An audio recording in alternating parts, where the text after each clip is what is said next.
Because as you stand here right now, we have gone from a Trump slump to a Trump train wreck. We are going into a red recession. Our 401ks are 201ks. Our costs at Walmart and Home Depot and Target, where 4 out of 5 of the things we buy are from overseas, are going up. And where is Donald Trump? He's golfing. So to Donald Trump, I say, get your ass off the golf course and face the people. It has been a rough few days for Donald Trump, with his actions contributing to a crash in the American economy and stock market, all while he was at his golf course instead of attending a ceremony honoring fallen American service members. This highlights his self-centered focus, which is always at the forefront of his mind. It became even more embarrassing for him when he had to cancel an event this weekend, a setback not only for him, but also for Melania Trump, humiliating her as well. We'll dive into all of this and the panic unfolding at the White House. But before we do, if I could quickly ask you to leave a like on this video, and if you haven't already, and you enjoy our channel, to hit that subscribe button. It goes a long way, and it really does mean a lot to me. Now, of course, this event was canceled because of the massive protests causing huge panic in the White House. And before we can get into what it was and why Donald Trump is so sad, I want to hear from some of these protests today. Eric Swalwell at Hands Off in D.C. Just about a mile from here on January 6, 2021, we saw the bravest police officers. They showed up and they defended our democracy. And you don't have to put on body armor. You don't have to take a stun gun to your neck or a Confederate flag to your head. You don't have to suffer a heart attack or a stroke or traumatic brain injury, as we saw from Officer Mike Fanone or Harry Dunn or Danny Hodges or Sergeant Cannell and so many others. But if you show up with the same integrity and the same passion and the same vigor and love for our country that they showed, we will win. So April 5, this day, April 5, will be the day that America came alive. And when I am asked on November 4, 2026, when we win the midterms, how did you know? How were you so confident that we were going to win? I'm going to tell them. Because on April 5, I stood in front of a monument to freedom, with people from all over the country, with people who work so hard and dream so big, and they said, we're not going to be fucked with. Thank you.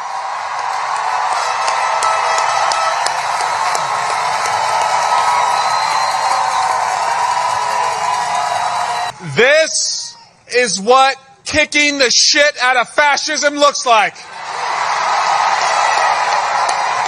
This is what it looks like. We've seen a lot of people cave to fascism in America. We're not. We've seen the CEOs cave. Will you cave? We've seen the law firms cave. Will you cave? We've seen the colleges cave. Will you cave? We can't cave. As you stand here right now, we have gone from a Trump slump to a Trump train wreck. We are going into a red recession. Our 401ks are 201ks.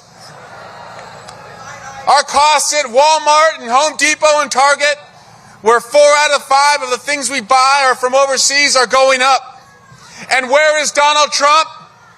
He's golfing. So to Donald Trump, I say, get your ass off the golf course and face the people.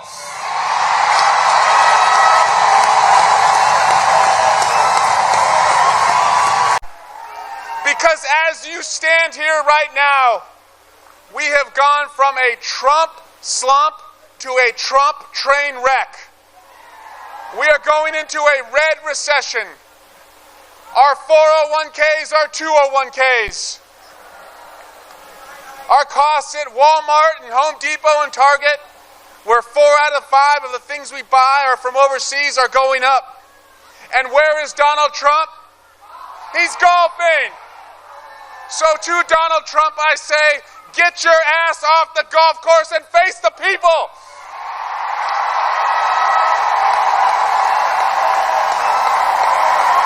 America first. It's Trump first. This guy is a con. Trump Bibles, made in China. Trump sneakers, made in China. The Trump shitcoin, made on a computer, made in China. And he's not just disappearing people. He's disappearing rights. And to that we say, disappear, we're still here. Our veterans, we're still here. We're still here. We're still here. There were a lot of great speeches given today, and the images of the crowds that we are going to check out a little bit later were so inspiring. I got to see some of it here in New York City, but it was across the country, tens of thousands of people in Chicago or Utah, where I saw huge protests in Utah. It was crazy. The scene in D.C. was incredible. So many folks on the ground covering it, truly amazing to see. But one of the most amazing sights that wasn't seen in D.C. was an event that Donald Trump had to cancel because of these massive protests. And I want to get into that. Right here, Melania Trump reschedules White House tradition due to protests. First, Lady Melania Trump's office is rescheduling Saturday's White House Spring Garden tours over concerns about nationwide protests. More than 1,100 hands-off rallies are being held across the country to protest Donald Trump's political, economic, health, and social policies. The movement, which also takes aim at Elon Musk's Department of Government Efficiency and its gutting of the federal government, is expected to be the largest single-day protest since Trump took office in January. The Washington, D.C. event is taking place at the Washington Monument about a mile from the White House. But out of an abundance of caution, the First Lady's office announced it's canceling Saturday's garden tours. The annual event is free and open to the public, but requires tickets. Saturday ticket holders should come anytime on Sunday instead, while Sunday ticket holders should come at the regular times listed on their tickets. The White House said, so much panic at the White House that we are now canceling events. The reaction is palpable to these protests. It's not just inspiring joy and the fact that people feel like they have their agency back, but there's a little bit of fear in the hearts or whatever they have there. And I don't think they do have hearts at the White House, which can make me oh so happy. But it's not the only embarrassment of Melania that is taking place, because an old figure of Donald Trump's love life has emerged, and she's screwing our national security. For more on that, Tim Miller is such a wild-eyed conspiracy theorist. I mean, she's an unapologetic. I think you had on quotes in the intro. White nationalist, like, has said that about herself. Like, cheered the deaths of Muslims. Said that, like, she hopes for more. I mean, like, a just nasty person. I will say, when I was at a bar one time when Carrie Lake accosted me, and Laura Loomer did de-escalate. So I don't have any personal things against her. So I appreciated that. But she is Are they friends? Didn't seem like it. She's a crazy person, and anybody who doesn't believe it could just Google Laura Loomer crazy, or just look at her X feed if they wanted to get a sense for this. The fact that she is in the White House talking to the president saying you should fire people who are in charge of national security, and he apparently said, okay, Laura, great, and fired a couple of people who are in his National Security Council or support the National Security Advisor, and that's how the country's being run. And we have a Fox and Friends weekend host that is running the military, so it shouldn't be that surprising. But I think that it is really just important to marinate on that the people with power in the White House or outside the White House are like these extreme fringe conspiracy theorists that have big followers online, and that they can dictate They can dictate who is in charge of our country's security, your family's security. And just on this point, one other thing. Over at the DOJ today, they had a briefing at the Department of Justice, and it was like Bannon, Benny Johnson, and it was just a whole rogues gallery of Loomer-esque weirdos that were like having a briefing at the DOJ about the politicization of our government. So, Justice Department, national security decisions are being decided by MAGA conspiracy bloggers. So that should help you sleep at night. Sarah, Laura Loomer is back, and this time, she's going after the one part of our government that was actually functioning well, our national security team. I hope you can tell I'm joking, because the idea of Laura Loomer in the White House is absurd. But seriously, can we just get real for a second? This whole situation shows just how little Donald Trump actually cares. As I mentioned in a previous video, he doesn't seem like someone who's focused on the upcoming elections. I really don't want to sound overly dramatic or conspiratorial, but there's this "we don't care, we'll do whatever we want" vibe coming out of the White House, like a toxic radiation, and it's pretty terrifying. That's why these public pressure campaigns are so important. They're clearly getting under the White House's skin to the point where Elon Musk is now making bizarre posts about the media's coverage. He even had a meltdown with Rachel Maddow, so let's take a look at that and see what Elon had to say. Friday night feels like it, right?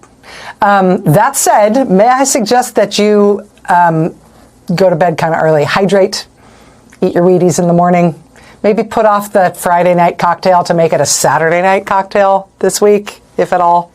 I'm only saying that because tomorrow is going to be very busy. Saturday is going to be very busy. I said at the top of the show there are more than 1,200 protests planned for tomorrow in all 50 states. I stand corrected. It is more than 1,300 protests planned in all 50 states. It's expected to be the largest single day of protest since Donald Trump took office. Joining us now is Ezra Levin. He's co-founder of Indivisible, which is one of the groups that is promoting these events tomorrow. Ezra, thanks very much for joining us tonight. You were here just a couple of 3 weeks ago talking about the earliest idea for April 5th being sort of a hub for events all over the country and in Washington. Rachel Maddow was covering the historic protests, and of course, any real journalism seems to rattle Elon Musk, who has this strange, slimy outer persona. He had a response to some wild conspiracy theories circulating about the protests. A right-wing Twitter account claimed that George Soros was funding these mass protests across the country, with each person supposedly getting a penny. Musk, in typical fashion, supported the conspiracy, adding fuel to the fire. Now, this whole Soros scare campaign is one of my favorite things Musk has been doing lately.